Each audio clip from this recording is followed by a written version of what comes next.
ensinar é chamar a atenção. Os livros continuam sendo nossos melhores aliados, mas isso não nos impede de irmos além, de nos modernizarmos, de mostrar para os nossos alunos que estamos conectados, que estamos mais próximos do que eles imaginam, que somos capazes de atender todas as suas necessidades comunicativas. O primeiro contato que eu tive com audiovisual na sala de aula foi através das aulas de Félix, do professor Félix, como aluno. Então isso aí em 1996, 95, Félix era um professor que ele trazia muito a imagem, né? Muito essa linguagem da imagem para a sala de aula e dialogava com o aluno. É uma época onde os recursos não são como hoje. Hoje em dia a gente tem essa tecnologia na palma de nossas mãos, né? Com o celular a gente consegue fazer muitas coisas, mas isso na década de 90 não era tão simples e tão fácil assim. Mas Félix ele começou a trazer, a mostrar através de suas aulas essa linguagem que encanta o jovem, né? Se a gente é encantado hoje, né? Se qualquer criança, adolescente é encantada com essa linguagem, com essa tecnologia, né? De vários efeitos, vídeos, fotos que você faz no celular. Imagina um professor trazer isso para a sala de aula, colocar naqueles projetores, no aparelho de videocassete ainda, né? Imagens de produções cinematográficas americanas, do mundo, clipes musicais, enfim.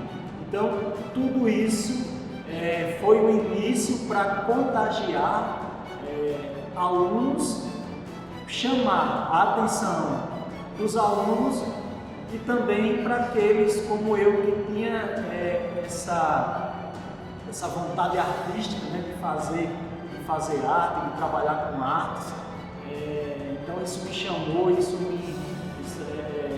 chamou minha atenção de uma maneira bastante significativa. Então as aulas de Félix foi o início, né, como eu posso dizer assim, o início de um estímulo para que em meus trabalhos com teatro, em meus trabalhos como arte educador, eu sou formado em pedagogia, e todo esse processo do curso de pedagogia, todo esse processo trabalhando com crianças nas escolas, em projetos sociais, enfim, o que me fez fortalecer ainda mais esse meu processo foram justamente as aulas do professor Félix.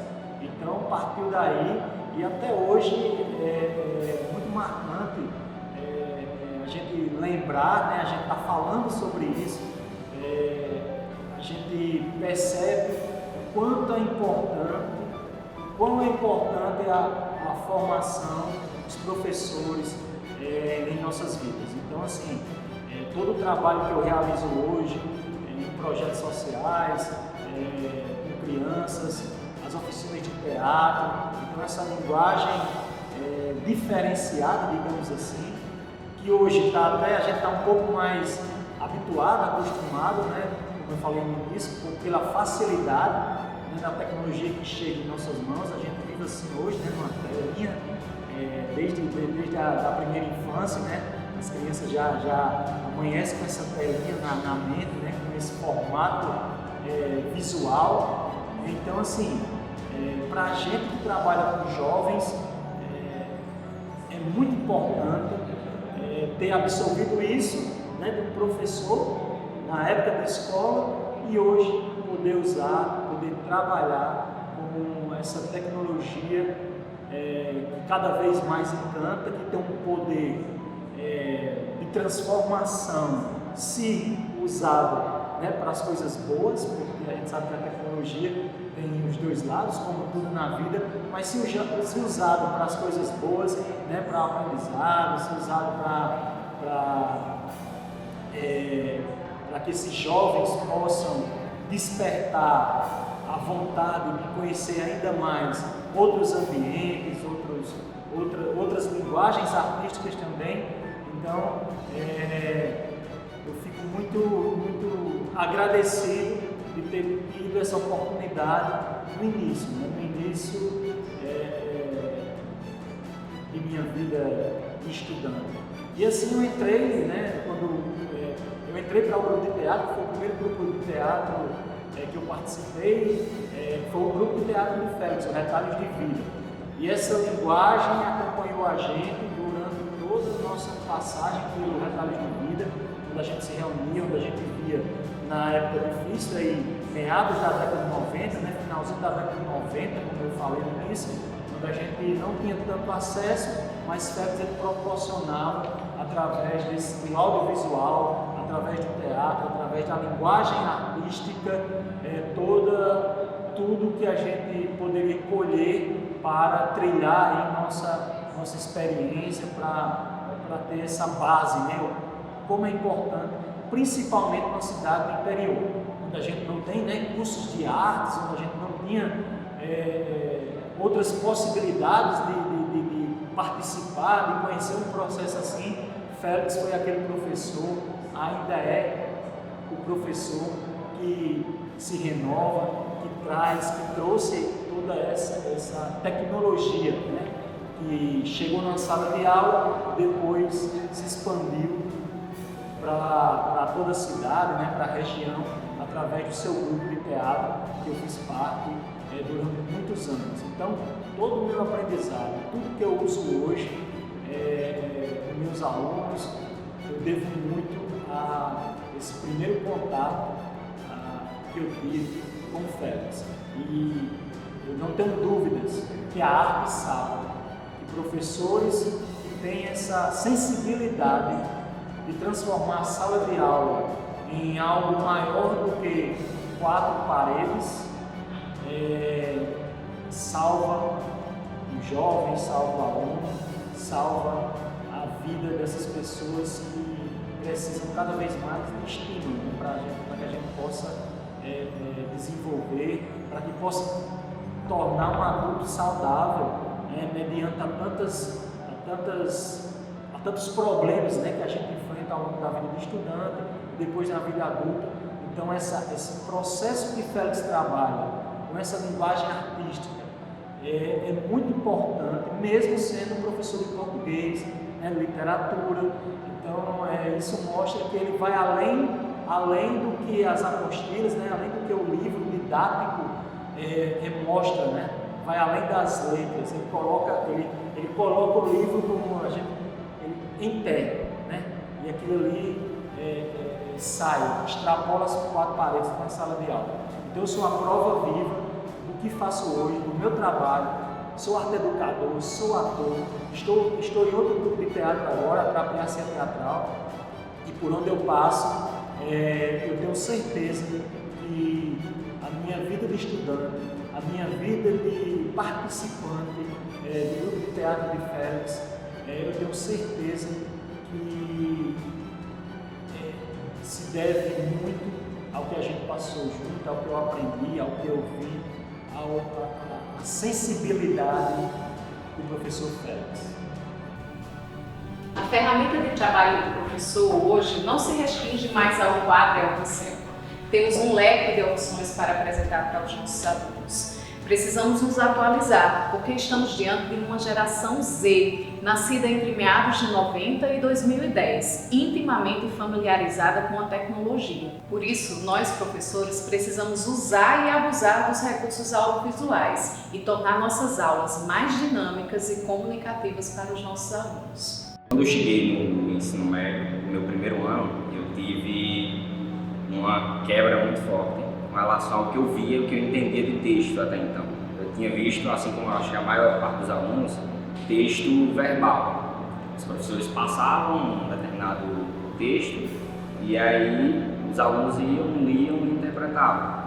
E era uma coisa bem padrãozinha. E aí no meu ensino médio, que eu me deparei com diversos tipos de texto, vídeo, músicas e tudo mais, e chegou eu pude comparar aqueles novos tipos de texto que eu estava lendo com os que eu já conhecia, eu vi que aquilo contribuiu demais para a minha formação. No Enem, quando eu fui me preparando a partir do segundo ano já, eu pude notar uma diferença muito grande, que eu fui melhorando na minha argumentação, na minha produção, meu conhecimento do mundo aumentou muito. Toda essa dinâmica que aqueles vídeos trazia, para as formas de interpretar eles, possibilitou essa nova visão.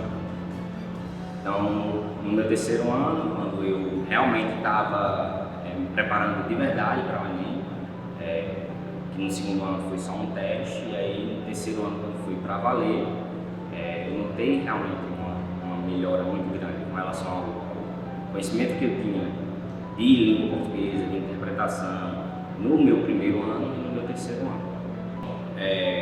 Um filme muito interessante que o professor Félix trouxe também na minha trajetória de aluno do ensino médio, entre o primeiro e o terceiro ano, foi um clássico chamado Os Miseráveis, que é uma adaptação da obra homônima também de Victor Hugo.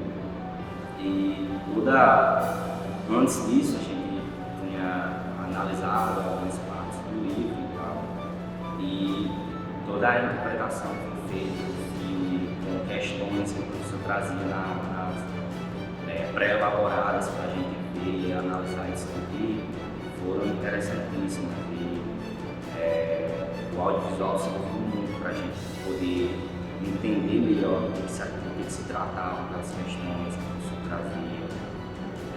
A obra, ela, além de um clássico, né, ela conta a história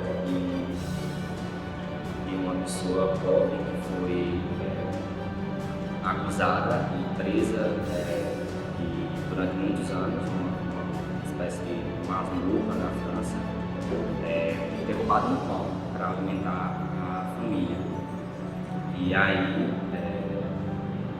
esse livro que o professor trouxe junto com o filme tal, fez com que eu tivesse interesse de ir lá e ler a obra em si. Então, o audiovisual serviu para me dar vontade de ir lá e ler a obra, porque foi muito interessante, era um clássico muito bem produzido, que realmente abordava diversas questões sociais, que me instigou a ir lá e ler a obra. Então, eu acho que a maior importância para mim, várias aulas visuais que o professor trouxe durante a minha trajetória de aluno foi essa. Foi de permitir e instigar o aluno a partir do audiovisual ir lá e ler o livro, que com certeza é uma das formas mais importantes de o aluno entender e captar as mensagens, e ir lá e numa prova e saber interpretar direitinho, realmente aumentar o seu vocabulário, o seu conhecimento do mundo. Do giz ao pincel, e agora terra. O quadro agora é um portal interdimensional capaz de nos transportar para outros tempos e outros lugares. Utilizar o recurso audiovisual na sala de aula é um benefício para a educação e ajuda o aluno a compreender e o professor a socializar conhecimentos. Os filmes, por exemplo, os clipes que são usados em sala de aula fazem com que o aluno aguce o seu senso crítico, faça com que ele veja por outros ângulos o que o professor quer socializar e ainda que ele conheça tudo que é oferecido de cultura no âmbito. Na época do meu ensino médio, eu tive a oportunidade e a honra de ser aluna de Félix, e Félix passava para minha turma diversos clipes e filmes, e isso me tocou de uma forma que eu comecei a enxergar as obras de outro jeito. Eu lembro que eu começava a me perguntar qual era, a princípio, o tema daquela obra e o que é que ela simbolizava, e Félix sempre tinha questionamentos para minha turma, o que me fez começar a pensar e a ter até medo de não saber responder, porque quando ele questionava o que a obra dizia, a gente fazia com que a gente ficasse ainda mais interessado e prestando ainda mais atenção A gente começou, fala a gente porque minha turma era bem unida e os filmes dele, que ele passava pra gente, as obras que ele selecionava pra minha turma, tocavam bastante com os alunos. E eu lembro que eu comecei a ter o hábito de não assistir uma coisa simplesmente por assistir, não ouvir uma música simplesmente por ouvir. Eu comecei a me dedicar à interpretação daquelas coisas, eu comecei a me perguntar por que ele utilizava na sala de aula, quebrando o que a gente conhecia como convencional de aula, né? A aula de português ela não era mais voltada unicamente para a gramática, para as regras, para as normas. E ele começou a trabalhar em literatura, em redação, com recurso audiovisual. Isso foi de suma importância, foi crucial na minha formação. Além de enxergar na educação esse benefício, eu enxergo também no meu pessoal, porque eu comecei a aprimorar o meu gosto e comecei a conhecer novos cantores, por exemplo, novos atores. Os artistas, eles eram vistos por mim de uma forma diferente. Eles eram já íntimos, de tanto que Félix passava, de tanto que Félix contribuía. Eu lembro também que, não só na escola, mas eu tive o privilégio de participar do Projeto Fênix. E no Fênix, toda sexta-feira eu conhecia pessoas novas, me tornava até íntima deles. Quando eu conheci, por exemplo, os filmes como E o Vento Levou, que é uma paixão dele, eu primeiro me encantei e me perguntei como é que uma obra que é considerada antiga por mim, pelos jovens da época, ia me tocar tanto, ia me fazer chorar, enfim. O meu contato com o filme até então era muito de sessão da tarde, porque o acesso que eu tinha a filmes até então eram só de TV aberta. Eu assistia o que a televisão oferecia de domingo a domingo e não tinha o hábito de, por exemplo, na minha casa não tinha videocassete, não tinha DVD, então eu não conhecia obras além do que passava na TV aberta. Eu tive esse contato a princípio com o Félix, eu tive essa honra com o Félix. E quando eu penso no resultado disso tudo, eu me vejo como professora hoje e o que eu uso na minha sala de aula é baseado no que ele usou. Eu tenho o prazer de usar o que ele me apresentou, tenho a honra de ter como inspiração as obras que Félix passou pra gente. Além disso, carrego comigo até hoje o gosto musical que ele apresentou para mim também, o gosto pelo cinema. E lembro também que um dos momentos mais emocionantes da minha vida foi quando ele me tirou da sala de aula e me levou para ver um filme no cinema mesmo, em Natal. Até então eu não tinha ido ao cinema e foi emocionante. Foi emocionante dar a compra do ingresso, a entrada na sala, a ver a obra ao lado dele, e eu sou eternamente grata por isso. Não só pela ida ao cinema, por ele ter proporcionado isso na minha vida, mas por todo o reflexo que ele tem na minha vida pessoal e profissional. O que antes servia de conexão apenas entre professor e aluno, hoje nos projeta para o mundo, nos universaliza, porque a arte é uma necessidade que nos aproxima como seres humanos. Então, podemos transformar nossa sala de aula em uma discoteca, em um cinema, em um teatro, nunca em um café. Professor Félix, o senhor já está há 30 anos em sala de aula. Como era na década de 90, no início da sua carreira, para usar os recursos audiovisuais que eram ainda escassos, né, e que não eram tão tecnológicos e tão modernos como a gente tem na década de hoje? A gente diz assim porque realmente a gente já está 30 anos depois, né, avançado. Mas naquela época o que nós tínhamos era de última geração. Então nós nos virávamos com o que nós tínhamos. Então, por exemplo, quando chegava material do governo nas escolas, que vinham com um pouquinho pouquinho que eu estou dizendo com a visão de hoje, um pouquinho de diferença, então a gente corria para aquilo ali, né?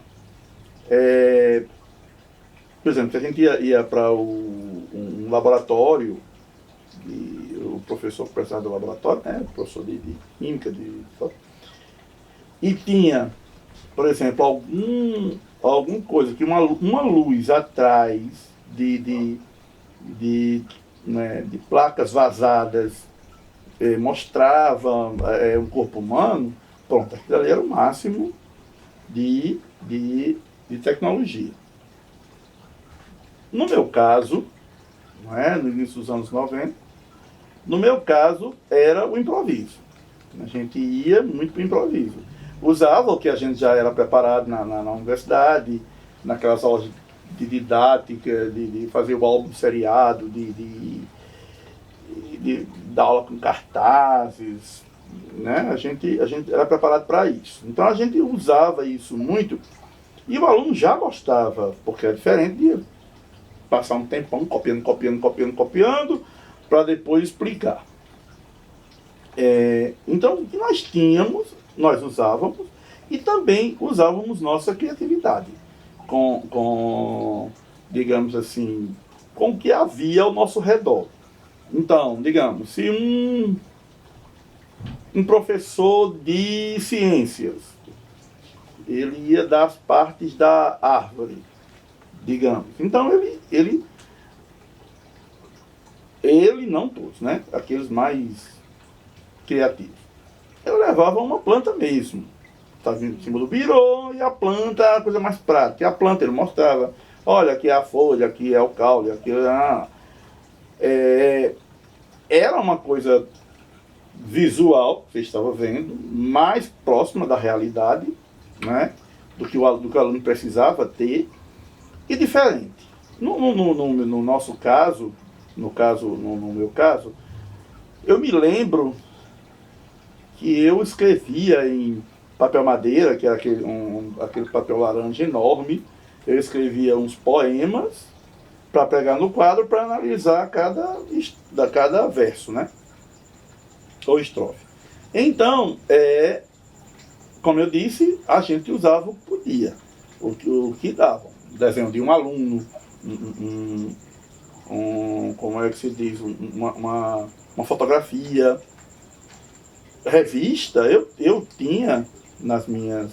Eu fazia um arquivo com parte da revista, folhas de revistas que eu sabia, eu via a revista, isso aqui serve para isso. Então eu cortava e ali estava numa pasta, para quando chegasse a época de eu usar aquilo ali, então eu pegava aquela figura e pregava e fazia um cartaz com aquilo.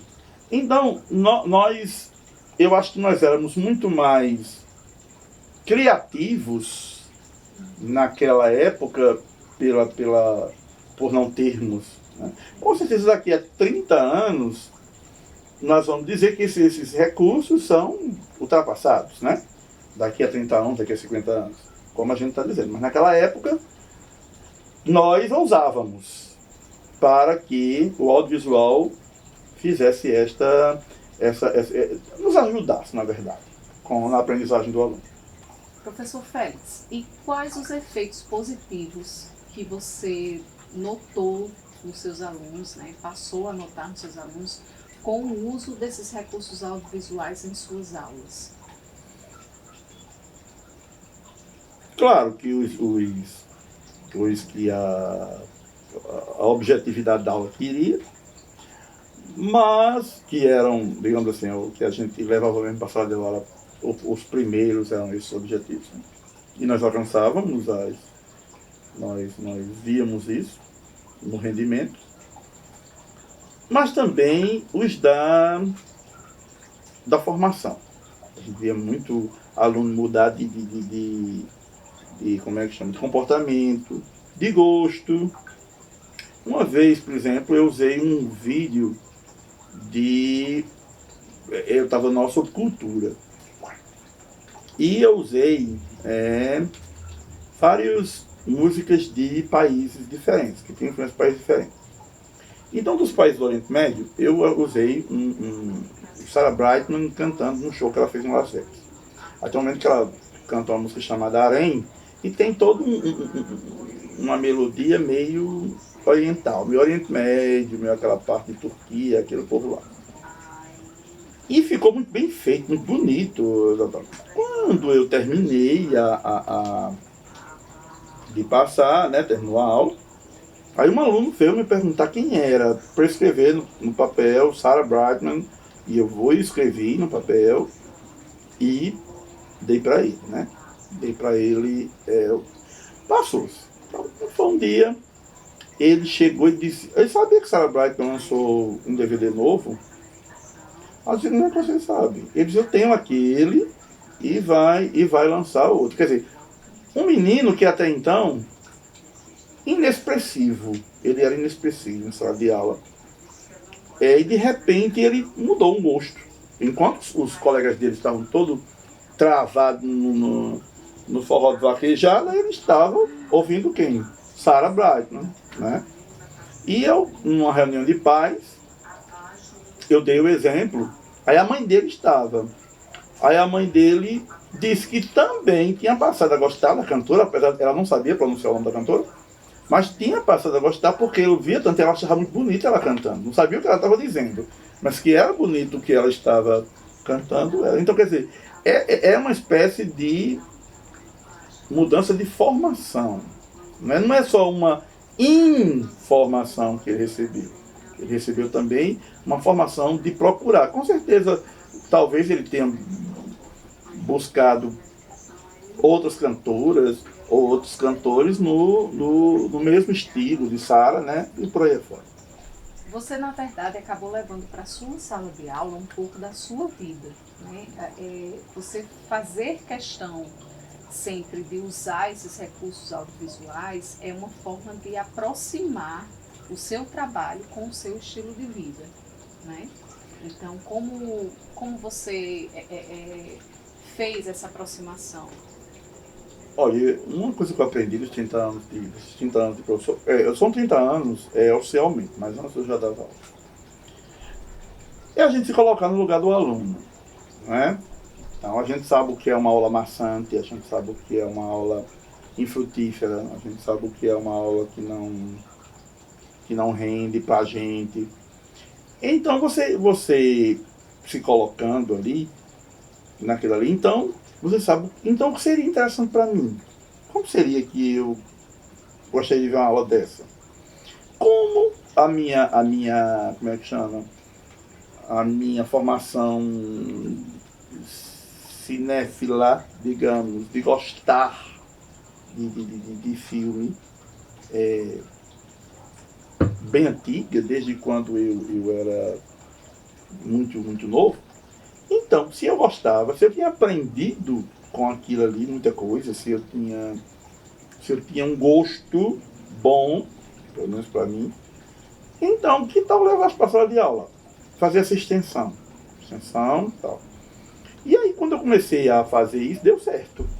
Por quê? Claro, audiovisual é muito bom, mas nem todo audiovisual ele chama atenção, ele dá certo. Então é claro que toda vida, todo método que o professor começa a fazer, ele começa testando, né? Ele começa a fazer testando. Então, mas deu certo. Então, quando eu colocava um filme e parava, eu nunca usei um filme assim, assistam ao filme, nunca.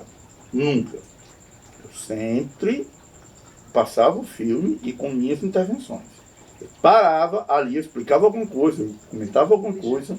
Eu nunca passei um filme. Então, eu comecei a perceber, desde as primeiras cenas que eu comecei a mostrar de filmes, que eles interagiam também. E eles gostavam. E muitos diziam assim, havia logo tal. E muitas vezes, quando terminava a minha aula, peça a aula do professor seguinte, que é para a gente terminar, aquela coisa toda. Então, eu vi que dava certo. Isso foi ótimo, porque unir o útil ao agradável. Eu acabei, aquilo que era muito agradável para mim, porque eu estava vendo uma coisa que eu gostava pessoalmente, enquanto pessoa, né, estava funcionando para mim enquanto professor. Estava funcionando porque eu estava vendo as boas consequências de tudo aquilo. Então, isso foi o ótimo. Por quê? Porque eu estava em casa. No momento que eu ia para a sala de aula e passava um filme, eu não estava só trabalhando, eu também estava me distraindo, eu também estava me formando ao mesmo tempo junto com eles, porque você sabe, todo filme que a gente vê, tantas vezes, mais de uma vez, a gente sempre encontra uma coisa diferente, né? Então, eu acabava vendo coisas que às vezes eu nem tinha visto, eles viam, e assim a gente ia formando junto. Então, esse método me fez também a usar outras coisas, levei da minha vida pessoal para lá, né? Como eu contava muito casos da minha vida, eu entrar e fazer brincadeiras que eu fazia em casa, ou ter umas tiradas que eu também fazia em casa, eu fazia na sala. Então, era como se fosse uma extensão da minha casa, uma extensão da minha vida. Então, quem me deu isso foi quem? O cinema. Hoje em dia o cinema ele se apresenta muito moderno, né? O que agrada os nossos alunos. Né? É um meio renovado, equipado, tecnológico. Ainda assim, você insiste em levar para a sala de aula os filmes clássicos. Né? Como você utiliza esses filmes, né, para tentar tocar a sensibilidade dos nossos alunos?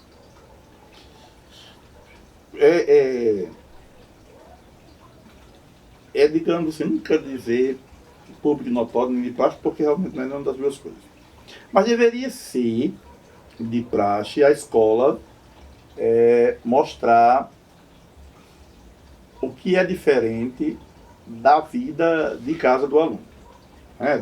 Da vida que o aluno tem em casa, a experiência que ele já tem em casa, já tem na rua, na casa dele, aquela coisa toda.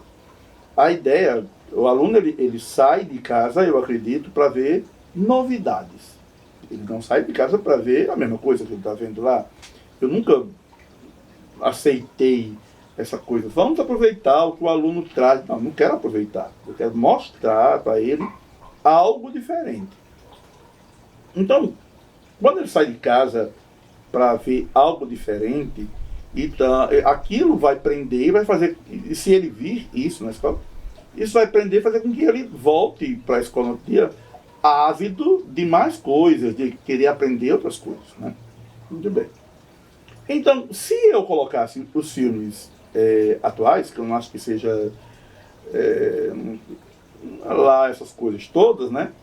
Eu acho que o pessoal já não faz muito cinema sem ter computador, não é como antigamente. São filmes que eles já viram, ou que ouviram falar, ou que vão dizer, não, isso eu ouvi, eu não quero saber, tá bom. No momento que eu mostro um filme diferente, artístico, bem feito, não aquele filme de arte doido que não tem nem começo, não tem fim, não tem meio, não tem nada, aquilo é uma porcaria. Então é mais um filme que ele tem início, meio e fim, que tem uma história, que tem a arte, que tem a beleza, porque para mim a arte tem que ter beleza. A arte sem beleza não é mesmo que nada. Então, ele vai entender o que é arte a partir dali. Ele vai começar a querer ver uma coisa diferente talvez da violência, diferente talvez daquela coisa tão plastificada, daquela coisa tão artificial que é o cinema moderno. E ele não se tornar tão artificial assim. Ele se embelezar com a beleza das atrizes, como é que chama? A representação dos atores, a trilha sonora, o cenário, etc, etc e tal. Quer dizer, diferente. Uma coisa diferente. Porque além de a gente levar o saber que nós queremos passar, o saber pragmático mesmo, objetivo, para ele de uma forma diferente, a gente ainda faz com que ele chegue a outro patamar do conhecimento, que é o conhecimento de coisas de qualidade, de boa qualidade, né? que é a arte clássica em si. Eu tenho muito medo de dizer arte clássica porque todo mundo já pensa aquelas coisas muito loucas que...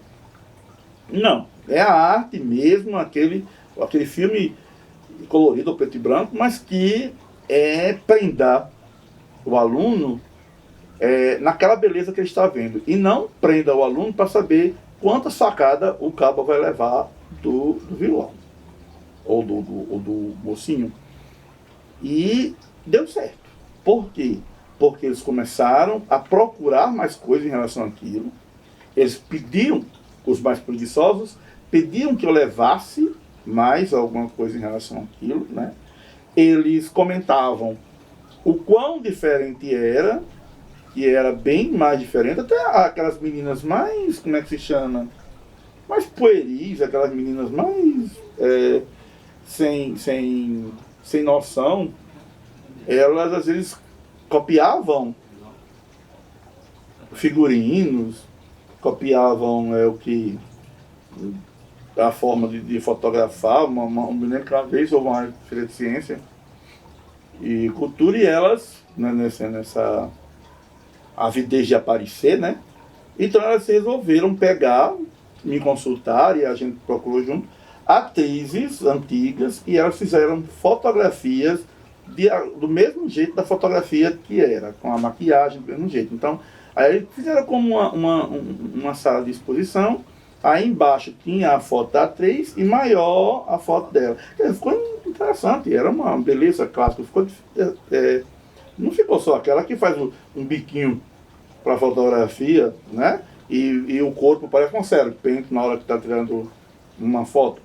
Ou seja, é uma coisa de valor, arte mesmo. Então, o objetivo do cinema clássico, de eu usar o cinema clássico, era esse.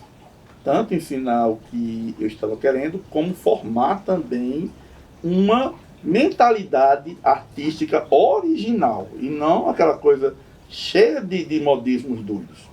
Nessa perspectiva de formar uma mentalidade verdadeiramente artística, né, no seu aluno, você poderia citar 2 trabalhos mais específicos que deram bons resultados? Posso. O primeiro foi o Retrato de Dorian Gray. Eu passei o livro, o Retrato de Dorian Gray, eles leram, nós comentamos. E existem várias versões de Retrato de Dorian Gray.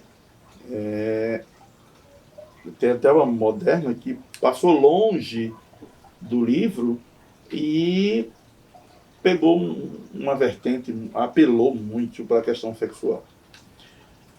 Eu peguei uma versão inglesa, muito preto e branco ainda, a primeira versão do Retrato de Dorian Gray, né? E porque é mais fiel ao livro. E interessante que o diretor nos ajudou muito para compreender que o filme é todo em preto e branco, mas sempre que aparece o retrato é colorido. Quer dizer, então o foco da história, que é em cima do retrato dele, né, já chamava a atenção por isso, era bem interessante. O filme inteiro é preto e branco, mas toda vez que a câmera pegava o retrato pintado, ele estava colorido. Então, a gente fez esse paralelo entre filme e o livro, tiramos todas as mensagens que a gente poderia tirar, inclusive a principal, que é aquela questão da diferença entre a beleza física e a beleza interior, né, que é o grande debate dentro do filme, as duas belezas, e também o lado, aquela coisa, digamos assim, que como a gente consegue influenciar pessoas ou ser influenciado por pessoas. Então, o Retrato de Dorian Gray me foi, assim, um dos mais interessantes, porque gerou muitos e muitos debates. Foram muitos debates. Sempre que eu vamos estudar capítulo tal hoje. Então, sempre tinha um debate na história, né? Principalmente entre meninas e meninos.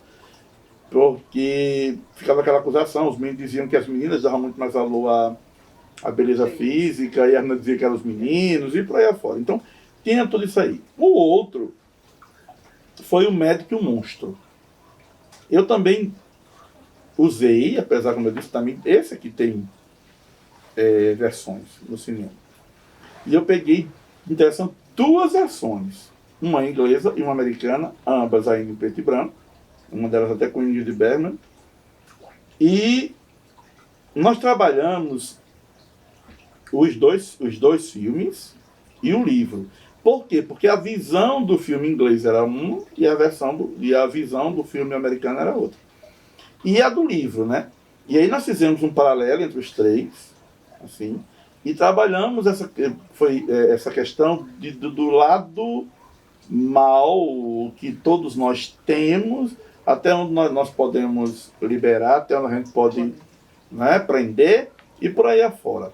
Foi algo assim, sem falar que eles gostavam muito, porque tinha, você sabe que todo adolescente é bigobal, e eles, que adolescente gosta de questão de terror, gosta de questão de monstros, e eles gostaram dessa parte, chamava a atenção, né, deles a questão do monstro. A parte artística interessante que eu mostrei a eles foi que num livro o médico se transformava no monstro, num livro não, desculpa, num filme, com alguns efeitos técnicos, né, sobreposição de imagens. E em outro filme, ele não. Ele é um tão bom ator, John Barrymore, que ele, na frente da câmera, ele vai se transformando, ele vai passando a mão no cabelo, o cabelo vai ficando esticado, ele começa a fazer careta, de forma que ele fica um monstro na frente da câmera, sem precisar de nenhuma maquiagem, nenhum recurso, tão bom que ele era. E aí gerou aquela questão também de arte, de quem sabe fazer arte, de quem sabe representar aquela coisa. É interessante que só mudou um pouco, não é tão perfeito, porque as tomadas de câmeras elas são meio diferentes. Então, quando a câmera passava para lá, ele estava já com os cabelos todos arrepiados. Quando passava para cá, ele tinha umas sobrancelhas bem espessas, ele passava a mão assim, as sobrancelhas também se arrepiavam. E, de repente, não tinha nada a ver daquele médico que estava lá no birô, né? Há poucos instantes. Então, tudo isso leva você a puxar muita coisa que eles gostam, porque eles estão vendo, eles estão vivendo. E, como a gente já disse em outra pergunta, eles não viram, né? Eles não tinham visto ainda. Eu vou ter só um terceiro, que foi interessante, que eu usei uma coisa moderna em paralelo com a tradicional, com a antiga, que foi Romeu e Julieta. Eu usei Romeu e Julieta, se eu não me engano, que é acho que é Zeffirelli, se eu não me engano, e que a Julieta é aquela Olivia Hussey, que é o clássico, que existe muito Romeu e Julieta, muito demais. Mas esse é dos anos 60, mais ou menos, eu acho que é o mais famoso. E pronto, aquele filme, ele é todo ambientado igualzinho, idêntico ao livro, e ambientado, cenário, roupas, vestido, tudo na época. De repente eu peguei o de Leonardo DiCaprio, mais moderno, que é bem interessante como o diretor pegou. Todas as falas são idênticas ao livro, bem clássico, mas é tudo moderno. Inclusive Drogas, tudo muito moderno. Batendo essas duas. E interessante que, fora o momento em que eles acabam se matando, no final, que o de Leonardo DiCaprio também é muito emocionante, mas eles preferiram, eu ficava perguntando, né? E aí, o que vocês acharam? Eles preferiram o clássico, porque o clássico é muito mais, como é que a gente diz, contagiante, né? E uma das coisas interessantes, por exemplo, no clássico era o de espada. Aí pronto, já em Leonardo DiCaprio, a arma, aí o nome da arma chama-se espada. Quando aparece assim, a câmera dá um close no revólver, aí a marca do revólver é a espada, justamente para fazer uma referência lá. Essas duas coisas, quando eu mostrei, interessante que eu não passei livro. Aqui eu não passei livro, trabalhei só os filmes, né? E foi assim espetacular o resultado, porque eles discutiam entre si as cenas, qual é a melhor, qual a pior, porque aquela coisa toda, né? E realmente são dois filmes do mesmo texto, mas dois filmes completamente diferentes.